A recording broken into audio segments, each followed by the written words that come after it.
Hey guys, so welcome back to the channel. Just some small updates. It's not going to be a very long video. Just been kind of working around to run. Just about got it ready. I'm still going to run the vertical fencing on that. I got to run out to the hardware store and get some. So everybody in the chick brood, anytime you got cold weather moving in like it's going to tonight, come in. Always double check, make sure all your heaters are working, that everything's warmed up, things like that. I check them throughout the day periodically, but if you're just getting into it, need to check those things a couple times a day, especially when it's winter time, just to make sure that everything is staying warm. So everything looks good in here. I went out where I'd moved some of the young quail out. They're about between 3.5 weeks old now. They are fully feathered. They're moved out to the grow out runs. But I went ahead and put some reptile heaters. Those are just little square heating pads. You can pick them up. Pretty much any store. You can get them online, things like that. And I moved them out for them. They should be okay, but it does give them additional heat if they need it. So I went out, checked, make sure it was heating up. Everything's looking good on it. They're all hunkered down real nice and all. So collecting quail eggs and stuff.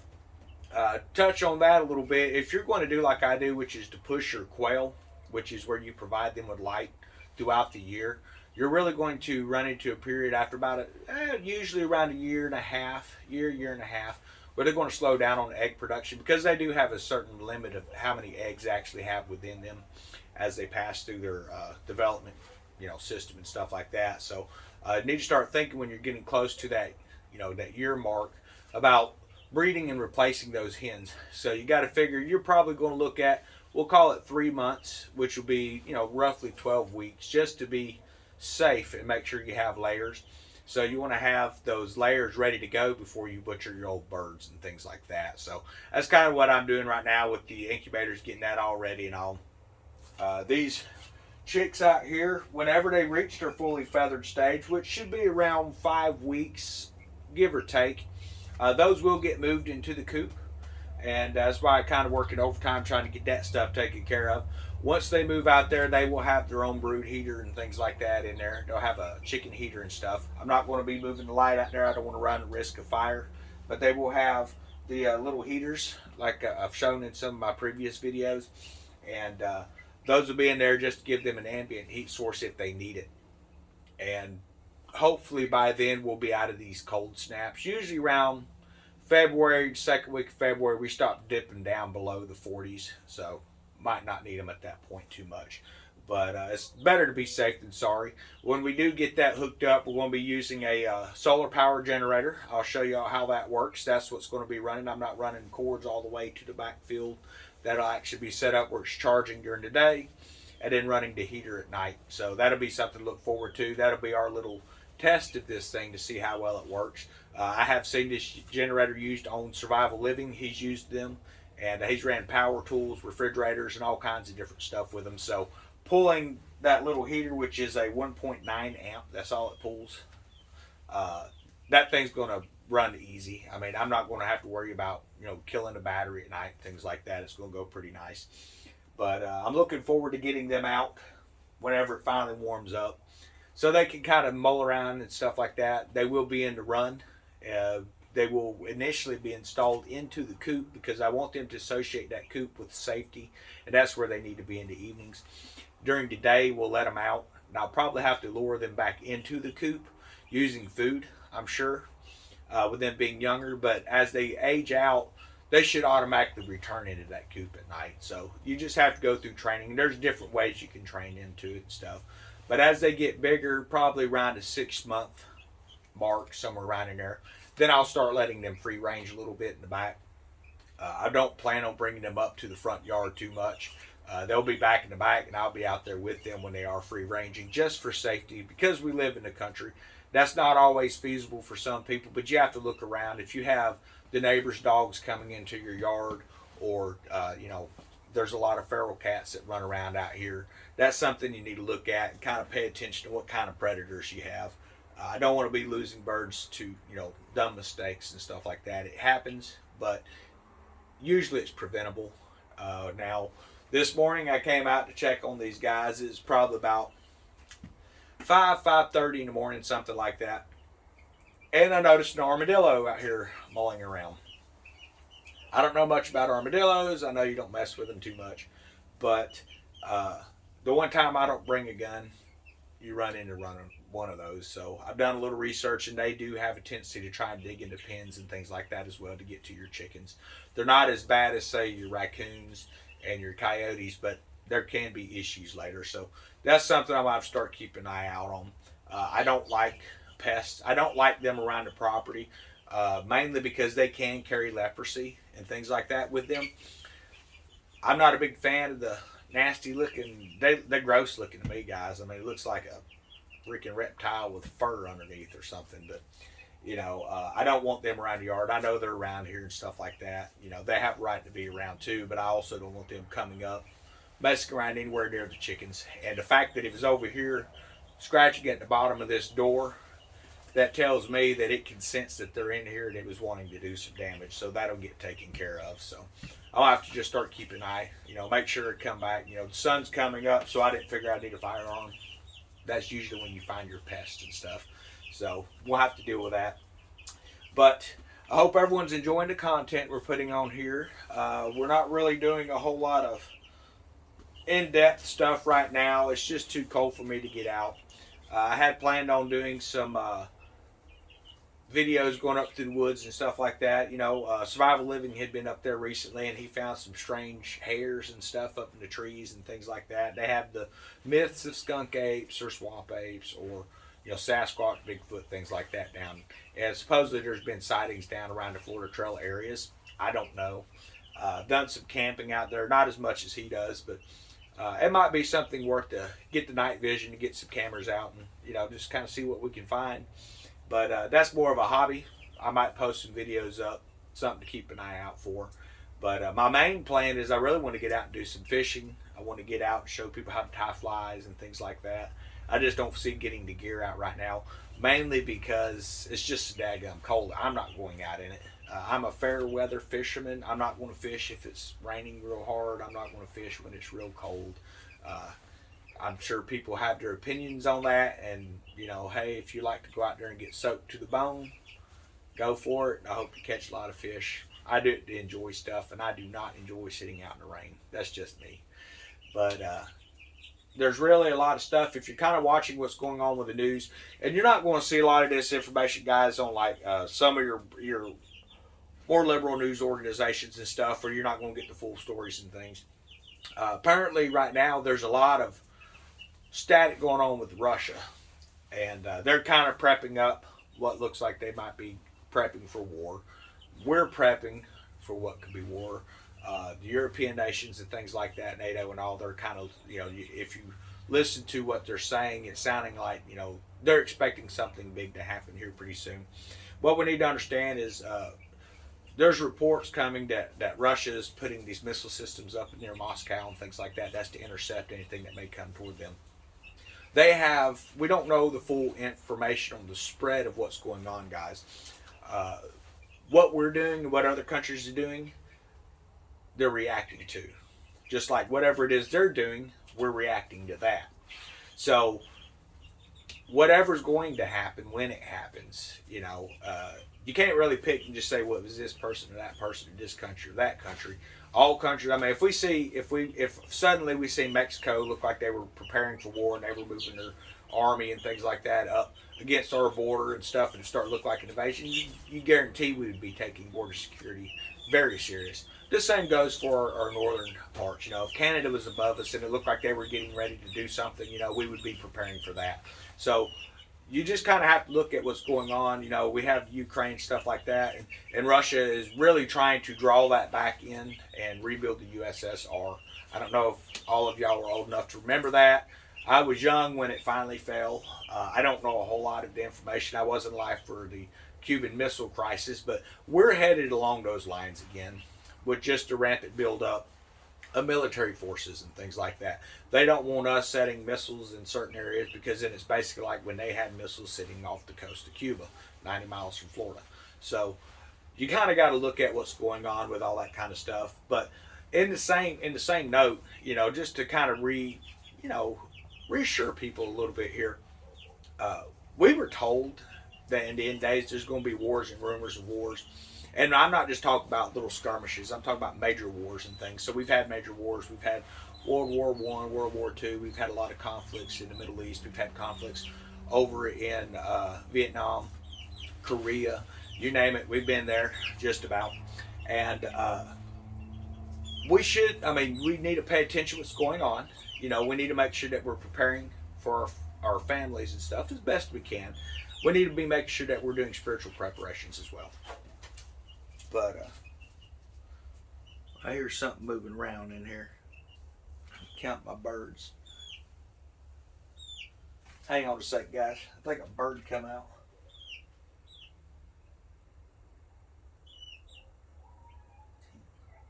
Yeah, I'm going to have to look for a bird. I'm going to have to pick this video up here in a minute. You're probably going to notice it, but I'm going to have to pause this for just a moment, guys.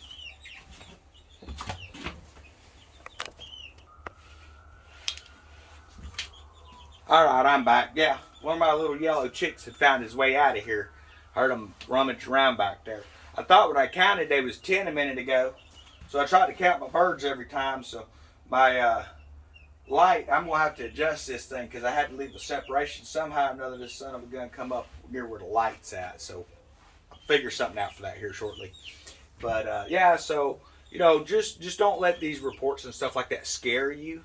Because whatever's going to happen is going to happen. There's no reason for you to be getting concerned to the point that's causing you sleep.